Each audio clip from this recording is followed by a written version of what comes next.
साथियों नमस्कार। धन का महत्व जीवन में जैसे जैसे बढ़ रहा है, क्या उसी अनुपात में हमारी चिंताएं नहीं बढ़ रही हैं? मैं राजेंद्र बलाटिया आज इसी विषय पर आपके साथ वार्ता करूंगा। चिंता वह प्रवृत्ति है जो प्रत्येक उतार चढ़ाव, प्रत्येक मनोभाव के साथ उत्पन्न हो सकती है। मान लो हमसे कोई गलत कार्य हो गया। पहली बात तो यह है कि गलती होना ही एक बुरी बात थी। फिर उसके बाद आरंभ होती है उसके लिए चिंता। यह चिंता ही पश्चाताप कहलाती है। किसी भी गलती का प्रभाव एकदम अलग अलग होता है। किसी की हत्या आदि के कारण हुई चिंता में मनुष्य को अधिक से अधिक प्राणदंड ही मिलेगा और इस प्रकार से अंत हो जाता है उस चिंता का, क्योंकि उसे उसकी करनी की सजा मिल गई।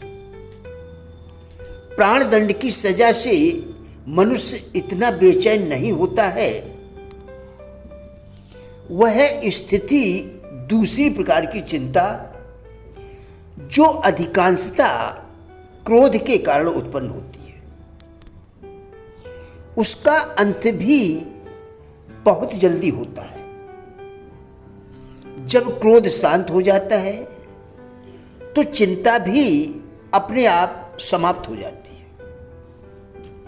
इस प्रकार की चिंता के बाद प्यार पश्चाताप के रूप में लुटा दिया जाता है।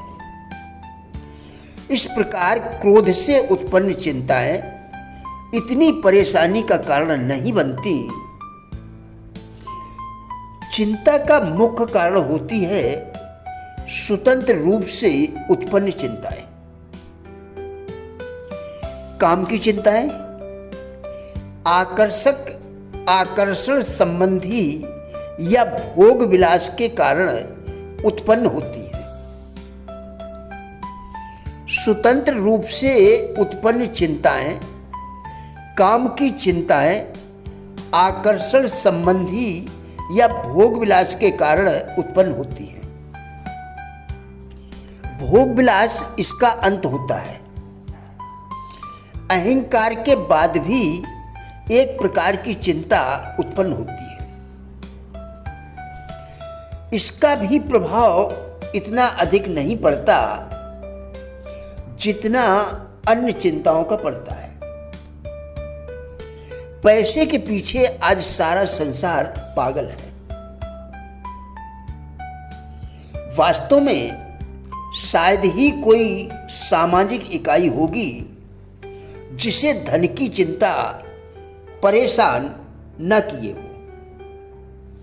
जैसे जैसे धन का महत्व बढ़ रहा है, चिंता का दायरा भी बढ़ता जा रहा है। पैसे के पीछे भागने की दौड़ में दिन प्रतिदिन भीड़ बढ़ती जा रही है। भागे भी क्यों नहीं, आज धन का प्रत्येक कार्य के लिए अनिवार्य है। आज धन प्रत्येक कार्य के लिए अनिवार्य है। जब कोई कार्य पैसों के अभाव में पूरा नहीं हो पाता तो एक चिंता बढ़ती है कि अब क्या होगा। जिस मनुष्य को अपने कार्य के प्रति विश्वास होता है, उसे कोई भी हानि नहीं पहुंचा सकता और ना ही वे अपने काम में किसी बाधा का अनुभव करेंगे।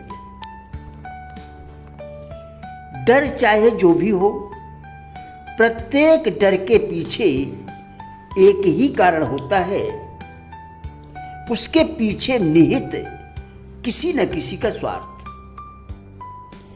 डरने वाले को लोग सारी जिंदगी अपने ठगी के जाल में फंसाए रहते हैं। एक सज्जन ने अपने मित्र से पूछा,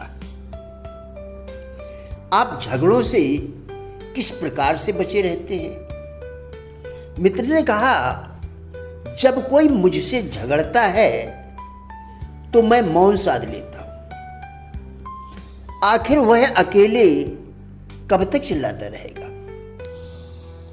केवल चिंता, शोक, बेचैनी ही कैंसर उत्पन्न नहीं करते, अपितु घृणा, लोभ और द्वेष की भावना भी कैंसर के जनक होते हैं। मित्रता के लिए उन्हें चुनिए जो कुछ बनना चाहते हैं और कुछ कर गुजरने की कामना रखते हैं। ऐसे मित्र मत बनाइए जिन्हें आपको अपने सभ्य परिवार के समक्ष लाने में कतराना पड़े। निर्भीक व्यक्ति देखते ही देखते ख्याति के उच्च शिखर पर पहुंच जाता है। विश्व भर में सबसे उत्तम शिक्षा वह है जो हम अपने से अधिक शिक्षित व्यक्ति से वार्तालाप करके प्राप्त करते हैं।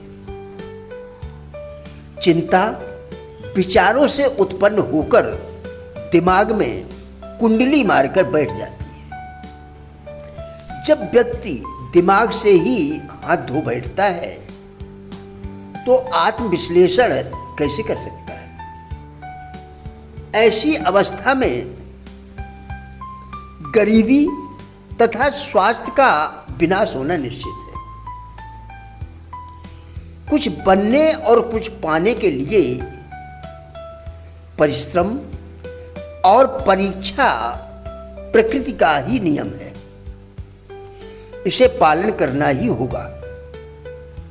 मनुष्य की भाग्यहीनता उसका स्वयं को न पहचानना ही है।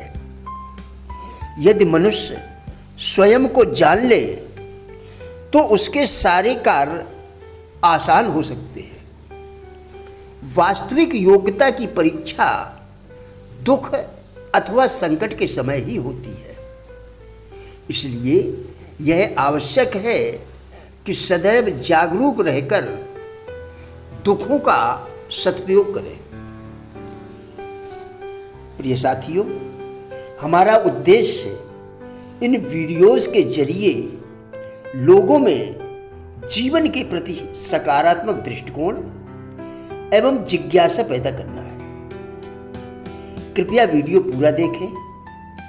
यदि आपको अपने जीवन के लिए यह वीडियो उपयोगी लगे तो कृपया सब्सक्राइब अवश्य करें, जिससे प्रतिदिन नया वीडियो आपको मिलता रहे और आप अपने जीवन में बदलाव ला सकें। धन्यवाद।